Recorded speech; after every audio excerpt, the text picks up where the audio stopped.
പരീക്ഷ എഴുതാൻ പോകുന്ന ഒരു കുട്ടിയുടെ ബോഡി ലാംഗ്വേജ് ആണോ ഇവൾക്ക്? കോൺഫിഡൻസ് ഇല്ല. ഇവളുടെ മുഖം കണ്ട അറിയില്ലേ ഇന്ന് നടക്കുന്ന പരീക്ഷയിൽ ഇവൾ തോൽക്കുമെന്ന്?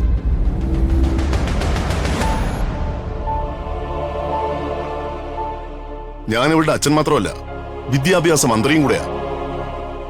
എന്റെ മോള് പരീക്ഷയ്ക്ക് പതിവായി തോറ്റ മീഡിയക്കാര് വീണ്ടും വീണ്ടും എഴുതിക്കൊണ്ടേയിരിക്കും.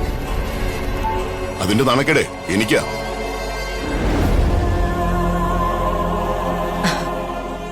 അതൊക്കെ അവൾ എഴുതിക്കോളും.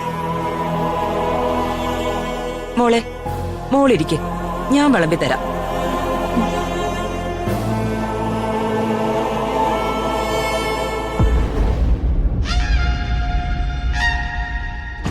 പരീക്ഷയ്ക്ക് തോറ്റാ ചെയ്യേണ്ടത് എന്താണെന്ന് എനിക്കറിയാം. കെട്ടിച്ചു വിടും ഞാൻ.